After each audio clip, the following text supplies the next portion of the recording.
Assalamualaikum warahmatullahi wabarakatuh.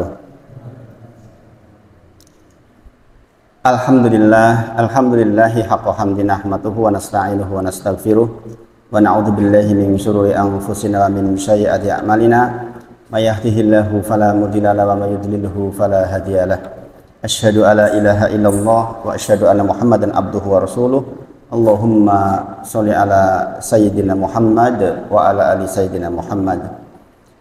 Bapak Ibu, kita bersyukur ya, diberi nikmat yang banyak oleh Allah, alhamdulillah, khususnya nikmat sehat ya, yang menjadi modal utama kita beribadah kepada Allah Subhanahu wa taala. Tidak banyak orang yang diberi sehat oleh Allah ya. Kemudian sehatnya bisa mengantarkannya kepada ketaatan kepada Allah Subhanahu wa taala. Maka kita yang dirahmati oleh Allah, alhamdulillah, bisa duduk di majelis yang insya Allah duduknya saja sudah pahala yang sangat besar di sisi Allah Subhanahu wa taala. Maka mudah-mudahan kita diistiqomahkan oleh Allah menunggu waktu antara maghrib sampai isya yang Rasulullah sebutkan dalam hadis sahih. Bahkan Rasulullah berlari-lari menuju ke masjid untuk mengabarkan berbahagialah untuk orang-orang yang menunggu dari waktu maghrib ke waktu isya dengan dibukakan pintu rahmat secara khusus. Maka alhamdulillah kita termasuk yang dipilih oleh Allah. Di dalam hadisnya disebutkan sebagian duduk, sebagian pulang. Di dalam hadisnya memang disebutkan demikian. Demikian yang terjadi di masjid ini juga sama ya. Sebagian duduk, sebagian pulang. Maka ketahuilah yang duduk menunggu waktu isya dibangga-banggakan oleh Allah Subhanahu wa taala di depan makhluknya yang mulia. Dan mudah-mudahan kita nanti di padang mahsyar termasuk yang dimudahkan di dalam hisabnya insya Allah, berkah dari duduk kita di majelis seperti ini insya Allah. Sahih hadisnya sudah kita bahas insya Allah. Kemudian sekali lagi sholawat dan salam kita sampaikan kepada junjungan kita Nabi Agung Muhammad Sallallahu Alaihi Wasallam. Sungguh di antara kenikmatan seorang hamba adalah ketika dibuat oleh Allah untuk mengerti seluruh risalah Nabi Muhammad Sallallahu Alaihi Wasallam, kemudian dimudahkan untuk mengikutinya. Sebagaimana Allah menyebutkan di antara kecintaan Allah kepada seorang hamba adalah disebabkan karena mengikuti Nabi Muhammad Sallallahu Alaihi Wasallam. Quran surah Ali Imran ayat ke-31. Qul in kuntum tuhibbunallah fattabi'uni. Katakan kepada orang-orang yang merasa mencintai atau dicintai oleh Allah, fattabi'uni, maka ikuti aku. Dan tidaklah Rasulullah meminta kepada kita kecuali banyak-banyak menambah ilmu. Maka mudah-mudahan waktu ini menjadi waktu yang penuh dengan barokah dari Allah Subhanahu wa taala. Sekali lagi, nikmat sehat bukan nikmat yang kecil ya Bapak Ibu. Faktanya tetapi yang sehat kadang-kadang justru yang bermaksiat. Yang sakit malah justru mendekat kepada Allah. Banyak diberi sehat justru tidak menjadi taat. Dan saya ingatkan Bapak Ibu bahwa di antara sunnah menuju ke masjid adalah dengan kondisi hati yang tenang. Sebagaimana hadis yang sudah saya bacakan di minggu-minggu sebelumnya. Dan itu betul loh Pak Ibu. Saya kemarin hari Kamis minggu lalu setelah dari sini, hari berikutnya Kamis itu tergesa-gesa menuju sholat asar dan terjatuh dari kendaraan. Subhanallah. Ini hari ini masih terasa sakitnya. Selama 3 hari itu hampir nafas tuh susahnya luar biasa. Karena yang kena dada kanan jadi subhanallah ya, sempat pingsan itu. Untung ada yang nolong, alhamdulillah. Jadi gara-gara tergesa-gesa menuju ke sholat asar, kebetulan jalan menuju masjid itu agak nikung, saya pakai rem depan, akhirnya kepleset dan jatuh. Sholat asarnya hari itu jadi jam 5:10, pulang nggak jadi sholat asar di masjid. Demikian Bapak Ibu, yang namanya sehat itu demi Allah, kesempatan yang besar untuk taat kepada Allah Subhanahu wa taala. Tapi sekali lagi, faktanya kadang-kadang orang sehat justru yang berbuat maksiat. Jangan coba sekali-kali datang ke rumah sakit, pasti mereka ketika dengar adzan nangis itu, pengen mendatangi adzan, tetapi karena sakit nggak bisa. Tetapi ketika sehat, dengar adzan lewat saja. Ini yang sering terjadi. Maka kita memohon kepada Allah, dilembutkan hatinya dengan duduk seperti ini. Insya Allah Allah menjanjikan ke kita untuk dimudahkan di dalam peribadahan. Nah Bapak Ibu Sedoyo, saya sedikit mengulang tentang iftitah, karena ini bagian penting. Di Indonesia kebanyakan pakai dua riwayat, yaitu kabiro walhamdulillahi katsiro wa subhanallahi bukrata wa asilah wajjahtu wajhiya lillati fattara samawati wal ard hanifa muslima wa ma'ana minal musyrikin inna solati wa nusuki wa mahyaya wa mamati lillahi rabbil alamin la syarikalah wa bidzalika umirtu wa ana minal muslimin. Ini yang lazim dipakai di Indonesia. Atau kabiro walhamdulillahi katsiro wa subhanallahi bukrata wa asila saja. Jadi yang saya baca pertama itu menggabungkan dua riwayat. Menggabungkan dua riwayat. Kemudian kalau persis pakainya yang subhanakallahumma wa bihamdik wa tabarakasmuk wa ala jadduk wa la ilaha ghairuk. Itu biasanya pakai itu di ormas persis. Kalau Muhammadiyah biasanya pakai Allahumma ba'id baini wa baina khotoyaya kama ba'da bainal masyriqi wal maghrib. Biasanya pakai itu. Nah maka saya bahas sekali lagi karena iftitah itu Bapak Ibu, sekali lagi saya sampaikan ini bagian penting dari sholat kita.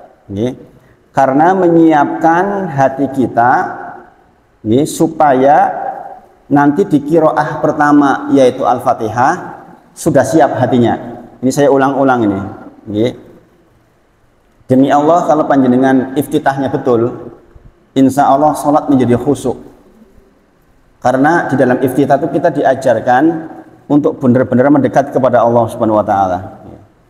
Sekali lagi saya bacakan riwayat yang panjang, mewakili jenengan yang memakai wajjahtu wajhiya lillati fattara samawati wal ard. Jadi kita menghadapkan wajah kita, wajjahtu wajhiya lillati fattara samawati wal ard hanifa wa ma ana minal musyrikin. Ya Allah, saya hadapkan wajahku ini kepadamu. Coba Bapak Ibu. Para ulama dulu, bahkan Husain bin Ali, dalam satu riwayat, disebutkan dalam satu riwayat, beliau ketika wudhu itu berubah wajahnya menjadi pucat. Ketika ditanya, apakah gerangan yang membuat wajahmu pucat? Wahai Husain, dia mengatakan, engkau tidak tahukah kepada siapa saya hendak menghadap? Gitu.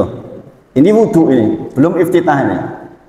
Wudhunya saja sudah membuat dalam kondisi pucat pasi. Ketika ditanya, kenapa kok sampai pucat pasi begitu? Dia menjawab, engkau tidak tahu kepada siapa saya hendak menghadap. Maka Bapak Ibu, orang-orang yang sudah belajar sholat seperti ini, semestinya hati itu betul-betul hadir ketika sholat. Kemudian Abu Bakar As-Siddiq radhiyallahu anhu, ketika bertakbir, beliau sudah gemetaran badannya.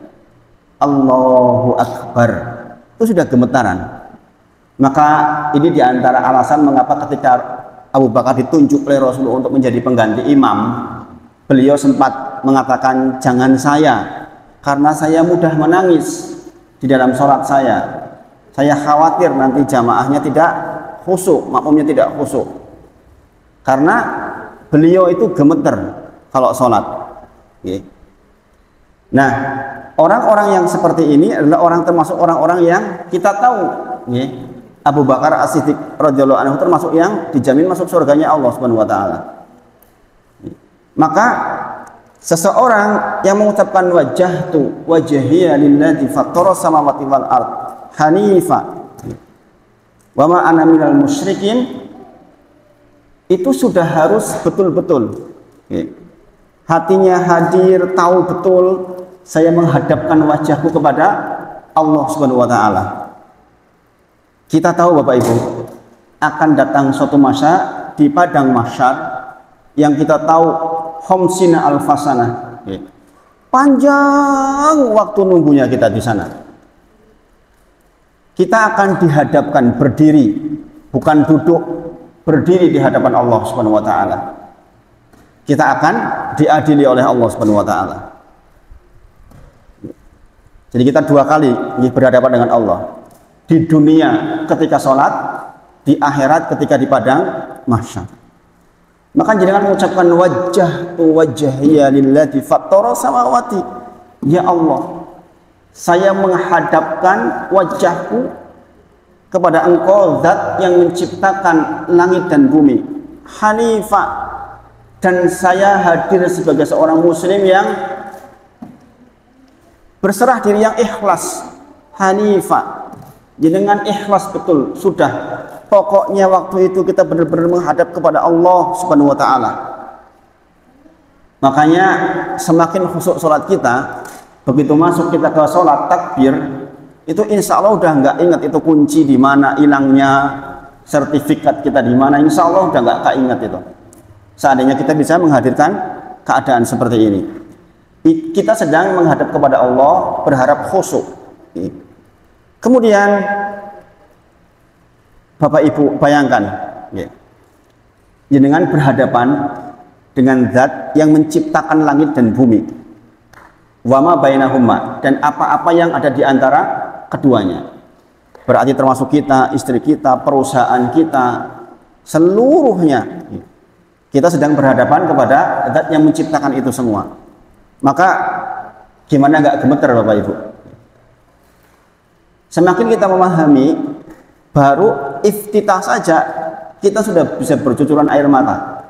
Khususnya kalau dengan sholat munfarid, sholat sendirian. Namanya sholat sendirian kan sholat yang penuh kesadaran.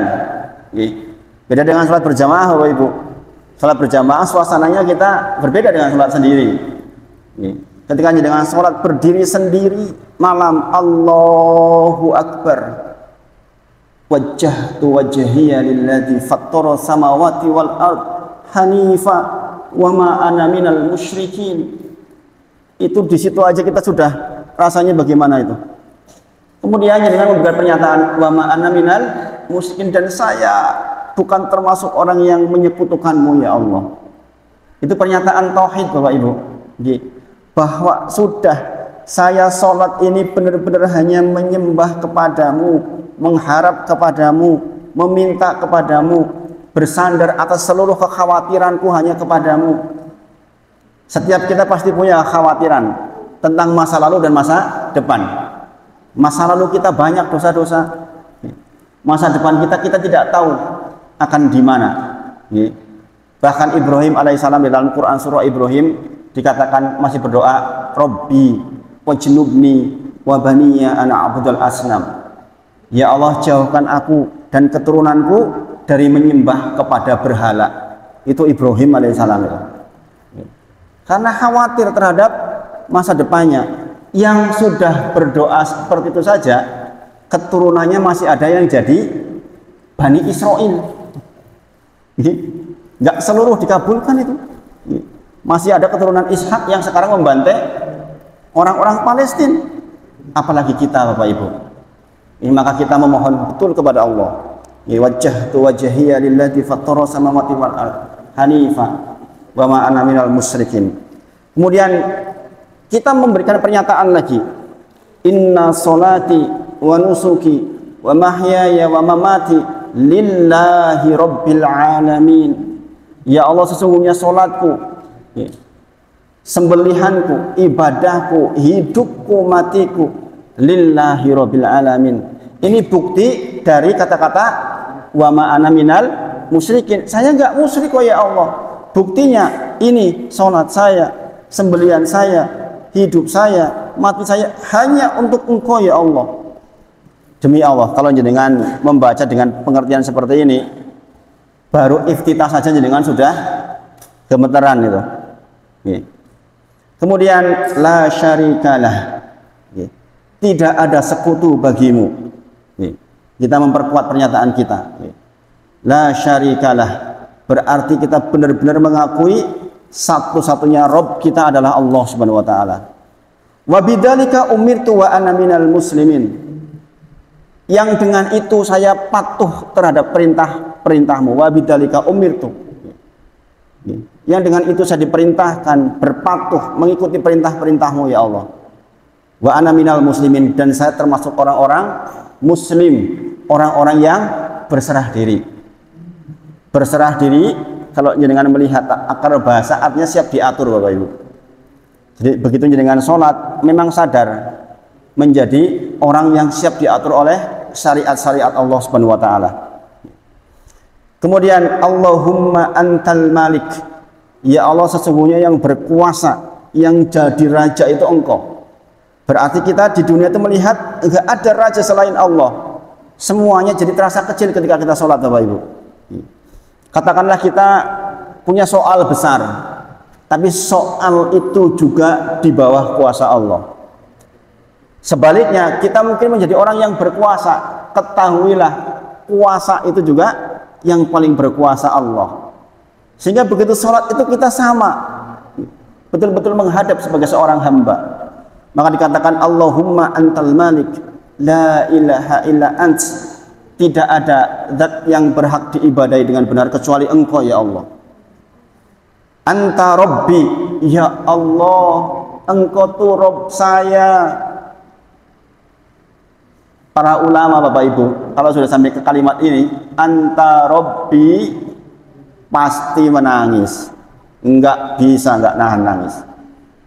Anta Rabbi, Engkau tuh Rabb saya. Kita di dunia itu hidup dengan semua soal kita. Mungkin kita sakit, anak kita mungkin nakal, ada mungkin tetangga bermasalah, ruwet hidup. Tapi begitu sampai kalimat Anta Rabbi, kita tahu bahwa saya itu punya Rabb yang mengurusi, yang menciptakan, yang memenuhi seluruh kebutuhan kita. Maka akhirnya tenang hati Bapak Ibu. Anta Rabbi, Anta Rabbi, wa ana abduk, dan saya itu hanya seorang hamba. Namanya seorang hamba niku pripun? Ya sudah, cuma manut sama yang ngatur Bapak Ibu. Kadang-kadang kita punya angan-angan yang tidak selalu angan-angan kita tuh tercapai Bapak Ibu. Maka kita mengatakan wa ana abduk, saya memang seorang hamba yang semuanya dibatasi oleh Engkau sebagai Rabb. Zalamtu nafsi wa taraftu bi dzambi. Kata-kata zalamtu nafsi ini hadir di dalam banyak riwayat Bapak Ibu. Sungguh kami itu zalamtu, berbuat aniaya. Apa definisinya aniaya Bapak Ibu? Yaitu kita itu diberi nikmat oleh Allah, kok nikmat itu justru dipakai untuk mengkhianati Allah. Itu gimana Bapak Ibu? Namanya dalam dikasih sehat bukan untuk ke masjid, dikasih sehat justru untuk yang lain, dikasih mampu mendengar justru untuk mendengar hal yang tidak diizinkan, dikasih mampu melihat malah melihat hal-hal yang tidak dibolehkan. Tapi kalau masih muda nih, kadang-kadang menjaga mata itu nggak gampang. Jadi dengan mungkin kalau sudah sesepuan insya Allah ghudul basar lah. Tapi yang muda-muda subhanallah nggak gampang. Tapi kita juga zaman sekarang orang tua kalau pegang gadget, menjaga mata itu nggak mudah Bapak Ibu. Banyak tontonan yang bisa kita lihat. Maka dikatakan zalamtu nafsi, yaitu diberi nikmat oleh Allah, nikmatnya justru digunakan untuk menzalimi Allah. Subhanallah. Lalu kita mengucapkan zalamtu nafsi wa taraftu bi dzambi, ya Allah saya ngaku dosa-dosa saya itu banyak, itu wa taraftu bi dzambi, Saya ngaku ya Allah dosa itu banyak. Bayangin Bapak Ibu, sebelum Al-Fatihah jenengan itu di bawah seperti ini. Jenengan baca bait baini mirip sama seperti ini. Ini saya bahas juga. Ketika jenengan pakai Allahumma bait baini mirip seperti ini sama sesungguhnya. Kita mengatakan wa taraftu bi dzambi, ya Allah, dosaku ki akeh tenan ya Allah. Kita mengakui kepada Allah ya. Maka faghfirli ya Allah, ampuni dzunuba jami'a, seluruh dosa-dosaku. Saya pengen pokoknya sak bare salat niki dosa-dosa saya yang lalu diampuni semuanya.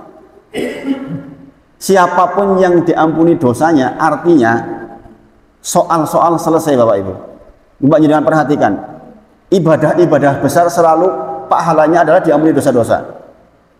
Barang siapa yang puasa maka diampuni dosa-dosanya. Barang siapa yang sholat malam diampuni dosa-dosanya. Barang siapa yang melewati malam qadar yang lebih baik dari 1000 bulan dengan doa minta diampuni dosa-dosanya, seluruhnya terkait dengan ampunan dosa.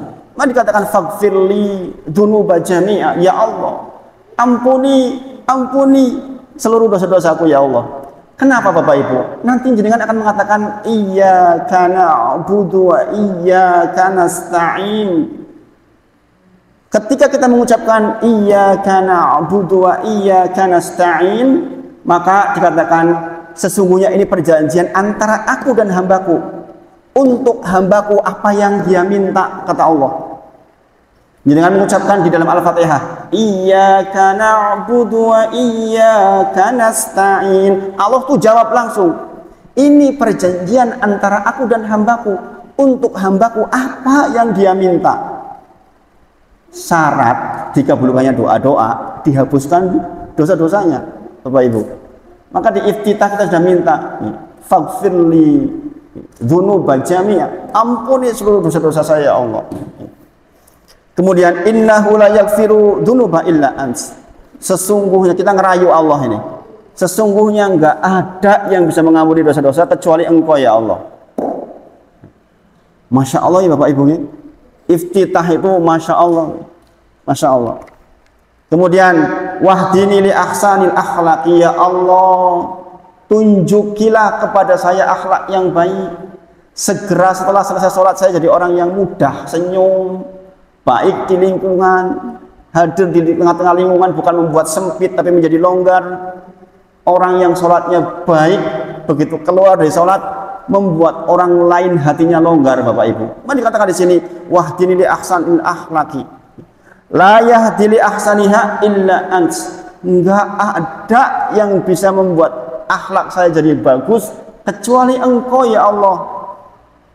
Ini kalau jenengan sholat sendiri pakai nih iftitah yang ini nih, Masya Allah, artinya Masya Allah. Kemudian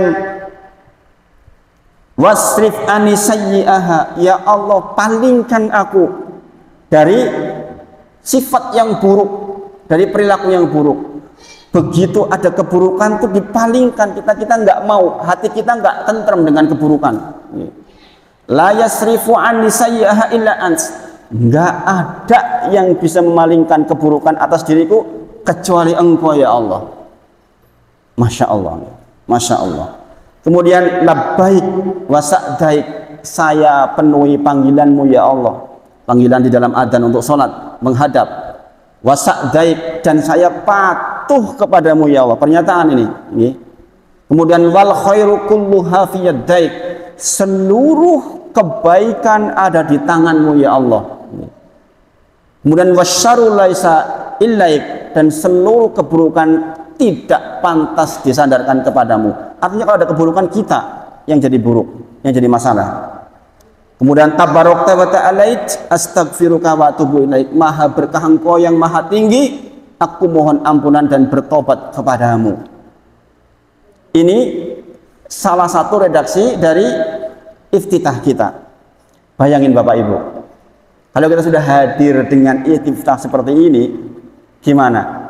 Kita baca Al-Fatihah sudah siap hati kita, benar-benar minta kepada Allah tuh, Masya Allah.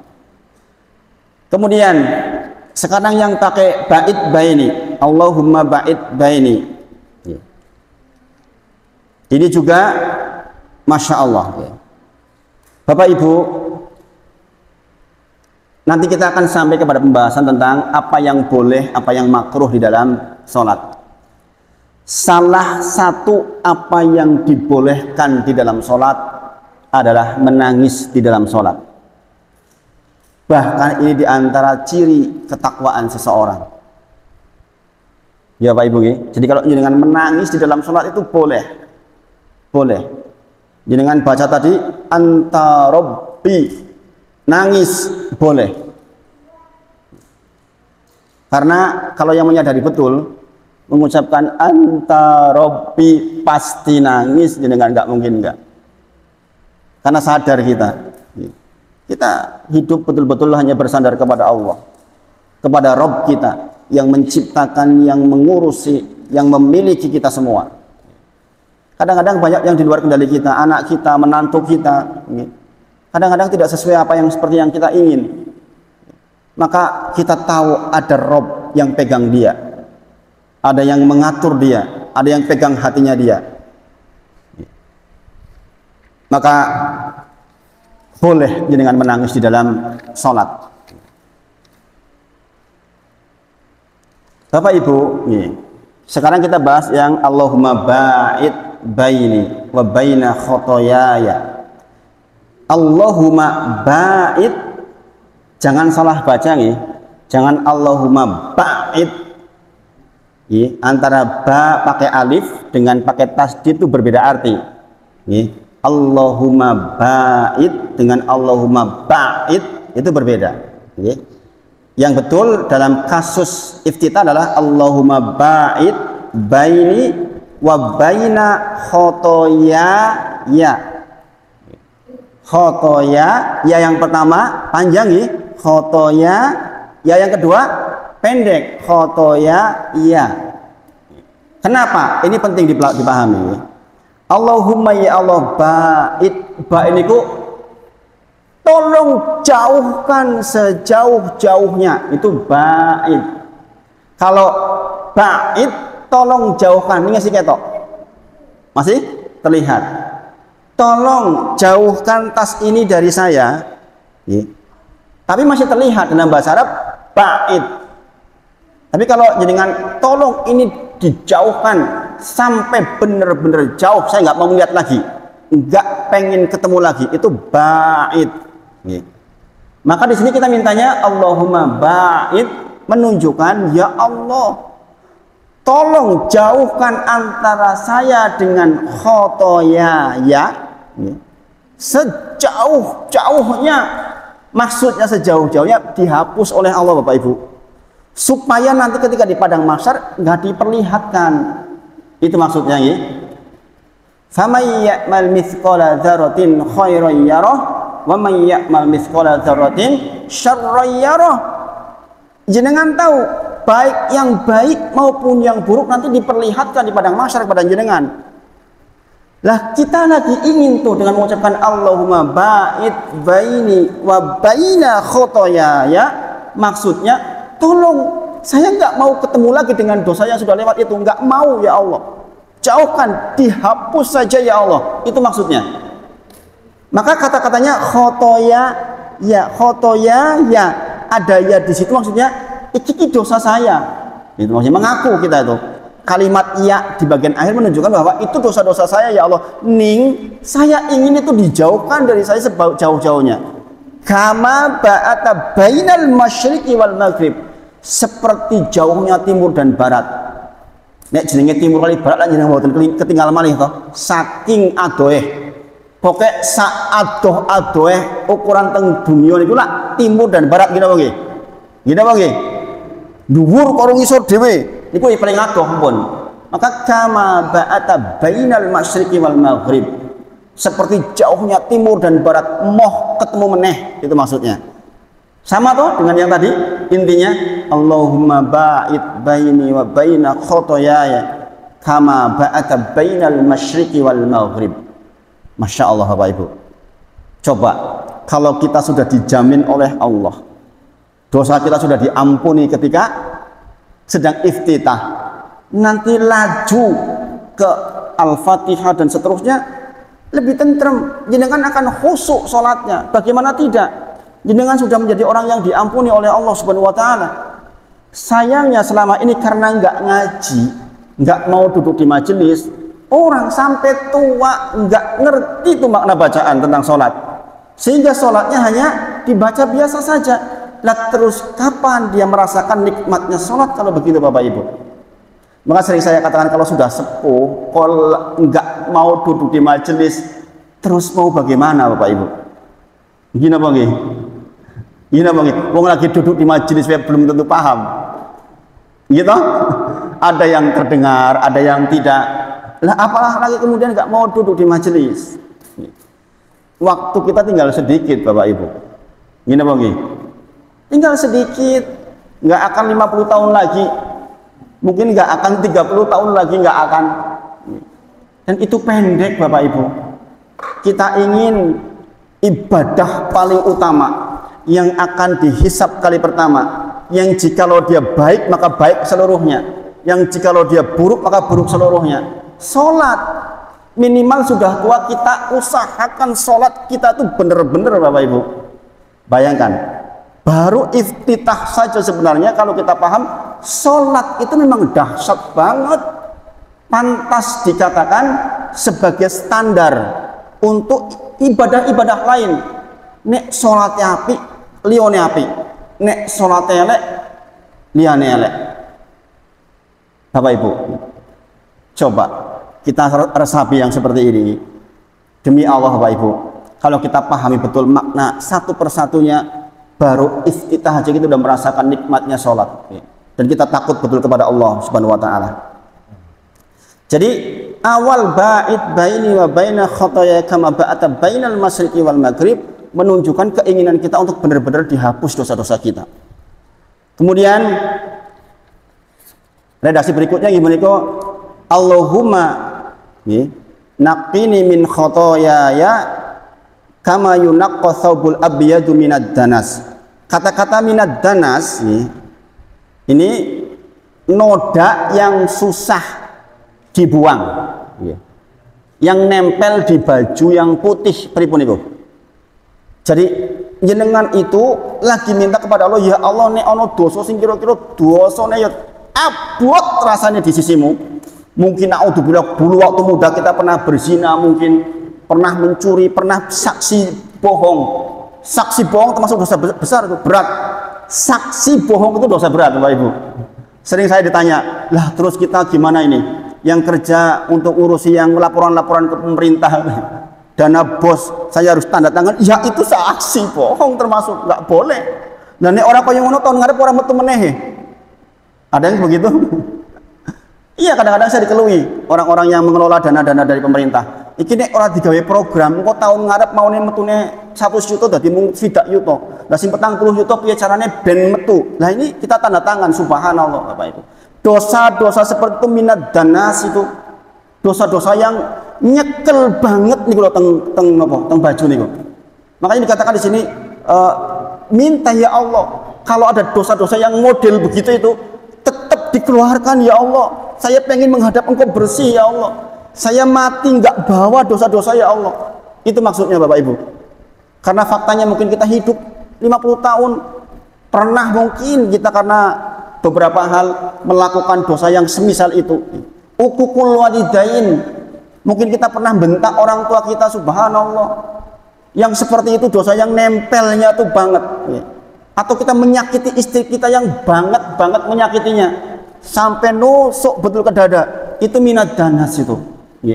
Maka kita benar-benar minta kepada Allah, ya Allah tolong bersihkan ya Allah, tolong bersihkan ya Allah, cucilah aku dari kesalahan-kesalahanku dengan air salju dan embun. Allahumma gsilni min khotoyaya bil ma'i was salji wal barad. Jadi kita ingin dibersihkan oleh Allah dengan yang paling bersih sampai betul-betul bersih. Baru kemudian kita mengucapkan a'udzubillahi minasyaitonirrajim. Bismillahirrahmanirrahim. Alhamdulillahi rabbil alamin. Wah, rasanya Bapak Ibu, jenengan kalau bacanya begini nangis salat sendirian, kalau nggak nangis kebangetan. Kita udah ngerasa betul itu, udah minta betul. Ar-Rahmanir Rahim, pengasih penyayang. Maliki Yaumiddin. Kita akan menghadap kepada Allah di hari akhir. Tapi kita udah di dunia udah minta betul dibersihkan, nggak mau lagi ketemu dengan dosa-dosa saya ya Allah. Seumur jenengan itu penting banget begini ini Bapak Ibu. Kematian sudah mengintai kita. Mungkin malakul maut tiap hari udah lewat ke rumah jenengan sebenarnya itu.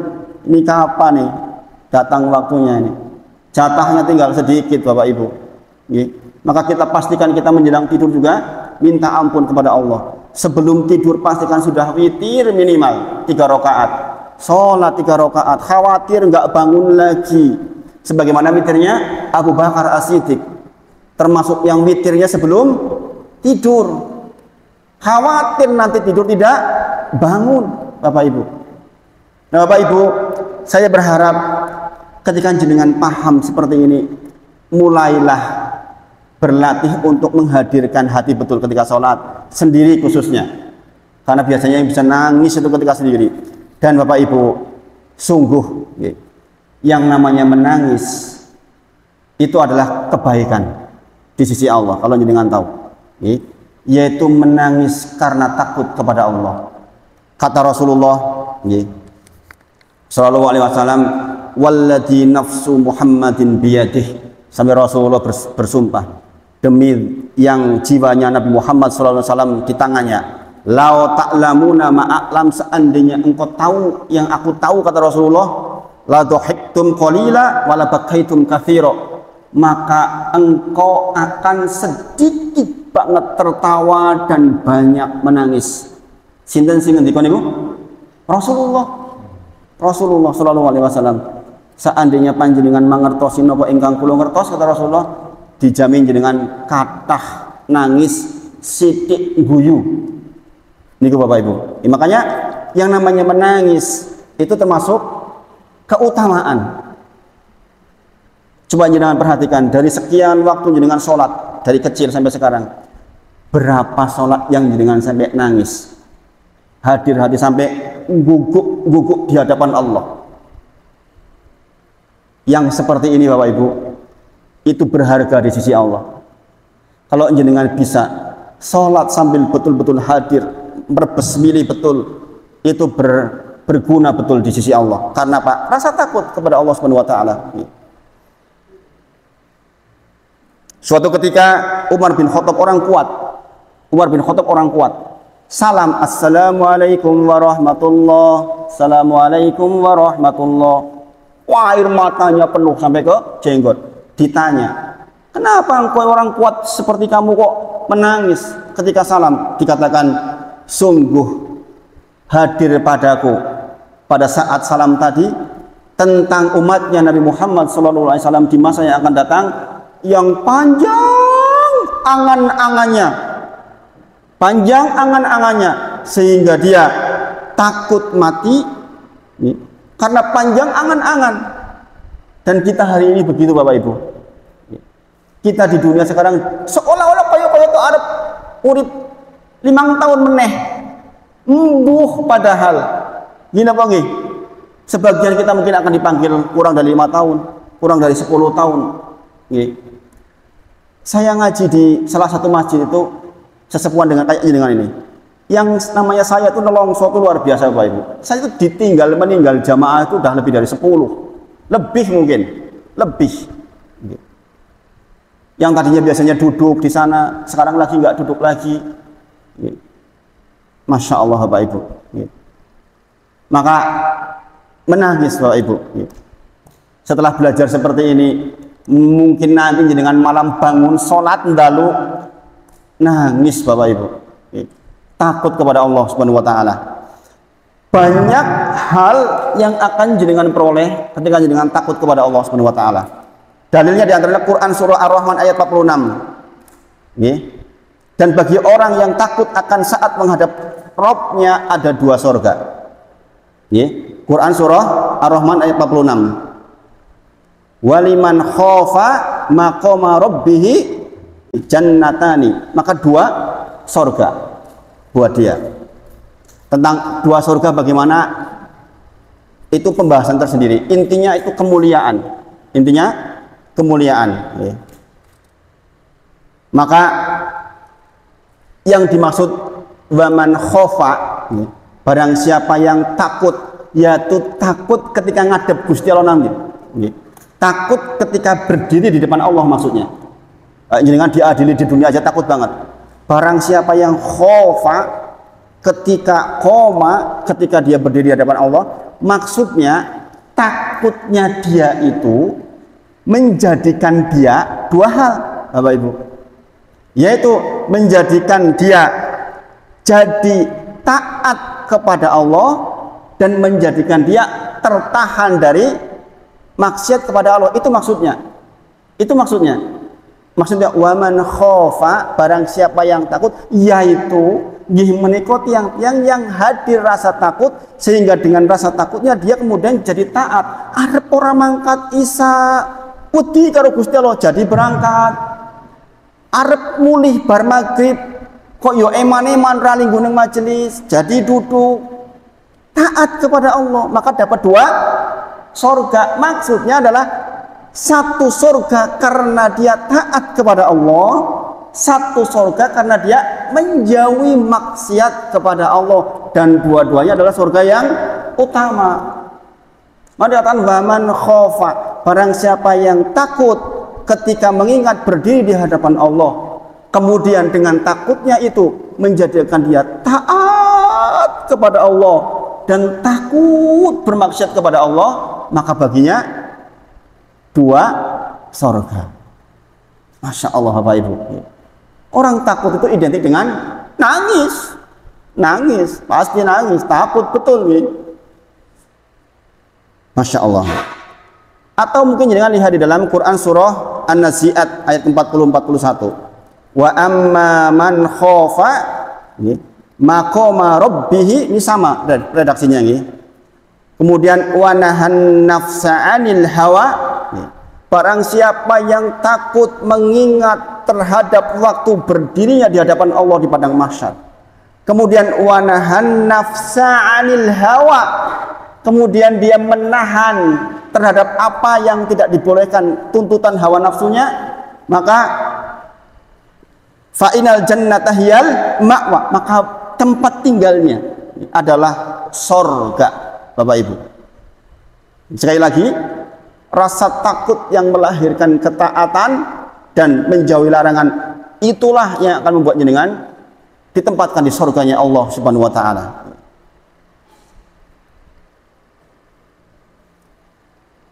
Ada kalimat yang indah. Masya Allah, sudah selesai ternyata waktunya.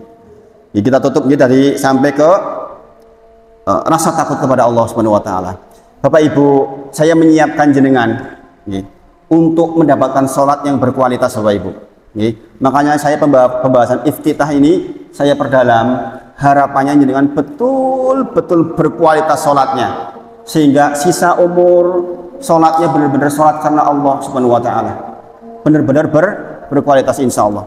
Mudah-mudahan Allah berkahi pertemuan kita, kajian kita, dan seterusnya. Mudah-mudahan Allah istiqomahkan dan kita diberi umur panjang di dalam keberkahan insya Allah. Kita tutup dengan kafaratul majlis. Subhanakallahumma wa bihamdik, asyhadu an la ilaha illa anta, astaghfiruka wa atubu ilaik. Wa akhiru da'wana anil hamdulillahi rabbil alamin. Assalamualaikum warahmatullahi wabarakatuh.